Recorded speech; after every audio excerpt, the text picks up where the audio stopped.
भक्त हैं तो भगवान है, भगवान है तो विश्वास है, और विश्वास है तो भगवान को स्वयं चलकर आना पड़ता है। श्रद्धा और भक्ति के साथ की गई आराधना में बहुत शक्ति होती है। प्रभु की मूर्ति तो पाषाण की होती है, लेकिन भक्त के भाव से उसमें प्राण प्रतिष्ठा हो जाती है। प्रभु साक्षात आकर उसमें विराजते हैं।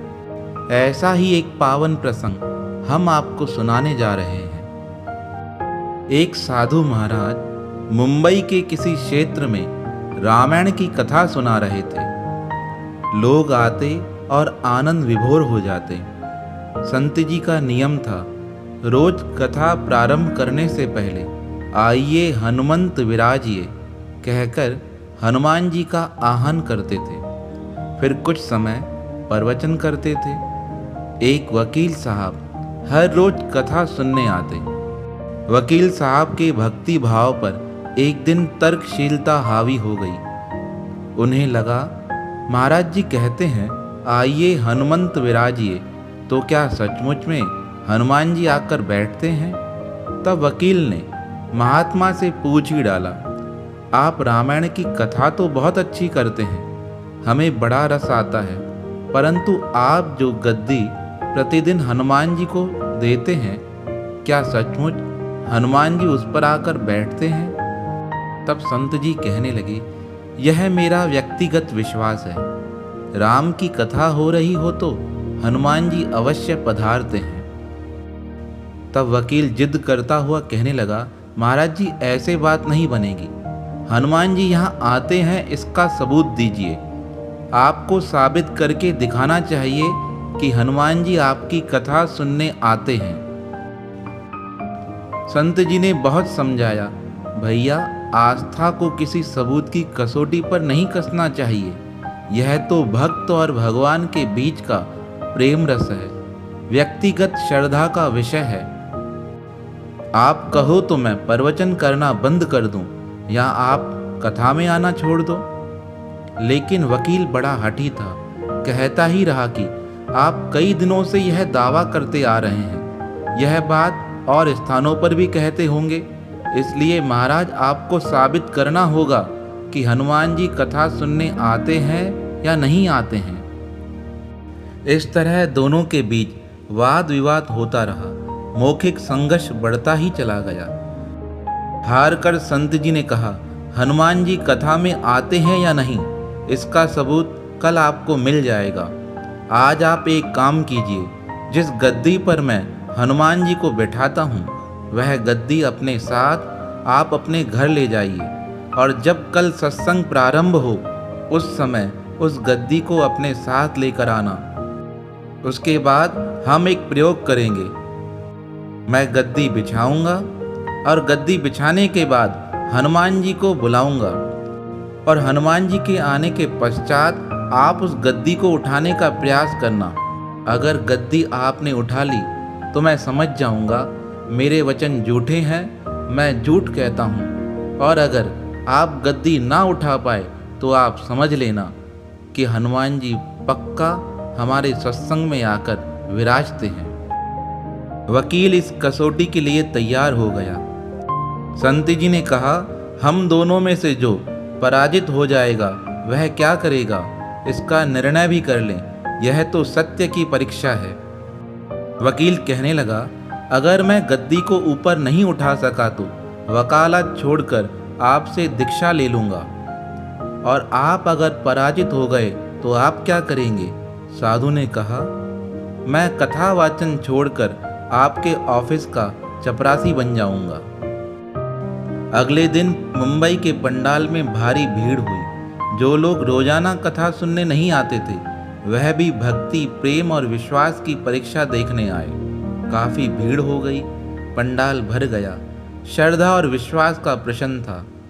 साधु महाराज और वकील साहब कथा पंडाल में पधारी। गद्दी रखी गई। महात्मा जी ने सजल नेत्रों से मंगलाचरण किया और फिर बोले, आइए हनुमंत विराजिए। ऐसा बोलते ही साधु महाराज के नेत्र सजल हो उठे। वह भगवान से प्रार्थना करने लगे, आज मेरा प्रश्न नहीं बल्कि रघुकुल रीत की परंपरा का सवाल है। मैं तो एक साधारण जन हूँ, मेरी भक्ति आस्था की लाज रखना। और रोते रोते आंखों में आंसू ले परमात्मा को प्रार्थना कर कहने लगे, विपत मेरी दूर करो महाराज, विपत मेरी दूर करो महाराज। कहे टेऊ कर जोड़ पुकारे, सुनो गरीब निवाज। प्रत्यक्ष अपना दर्शन दीजिए, पाऊं सुख स्वराज। विपत मेरी दूर करो महाराज। उनके इस प्रकार प्रार्थना करते ही एक अद्भुत चमत्कार हुआ। उस गद्दी पर ऐसा महसूस होने लगा कि साक्षात हनुमान जी आकर विराजमान हो गए हैं। अब इस प्रकार प्रार्थना कर संत जी ने वकील साहब को निमंत्रण दिया और कहा, आइए गद्दी को ऊपर उठाइए। अब सब लोगों की आंखें वकील साहब की ओर जम गई। वकील साहब खड़े हुए, उन्होंने गद्दी की ओर हाथ बढ़ाया, पर चमत्कार हो गया, वह गद्दी का स्पर्श भी ना कर पाए। जो भी कारण रहा हो, उन्होंने 3 बार प्रयास किया गद्दी तक अपना हाथ पहुंचाने का, पर जैसे ही गद्दी को छूने का प्रयास करते, पता नहीं एक झटका लगता और वकील साहब का शरीर पसीने से तरबतर हो जाता। चौथी बार जैसे ही प्रयास किया, वकील साहब का हाथ अकड़ गया।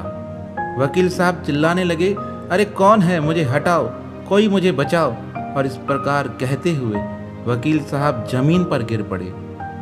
और जैसे ही वकील साहब जमीन पर गिरे, साधु महाराज भगते हुए उनके पास गए, उन्हें उठा लिया और पूछने लगे, क्या हुआ?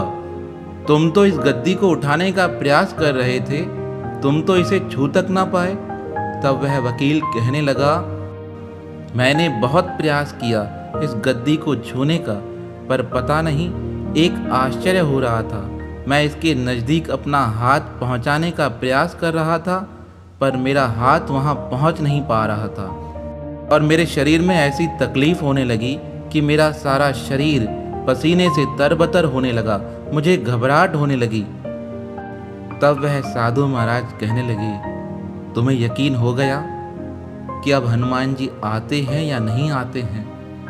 तब वह वकील रोते हुए कहने लगा, हे महापुरुष, आपके वचन सत्य हैं। आप जो कहते हैं आइए हनुमंत विराजिए, तो आज मैंने इस बात का अनुभव कर लिया है कि रामायण की कथा जहाँ भी होती है, हनुमान जी साक्षात आकर प्रकट हो जाते हैं। वह स्वयं आकर रामायण की कथा का आनंद लेते हैं। मुझे इस बात पर विश्वास हो गया है, अतः मैं अपनी हार स्वीकार करता हूँ। हमारे जीवन में भी बहुत बार ऐसी घटना घटित होती हैं जब हमें परमात्मा यह प्रत्यक्ष अनुभव कराते हैं कि वह हमारे साथ हैं, वह हमारे ऊपर कृपा कर रहे हैं। तो इस प्रकार सर्वव्यापक जगत नियंता परमात्मा के पावन श्री चरणों में हमारा बारंबार प्रणाम है, प्रणाम है, प्रणाम है।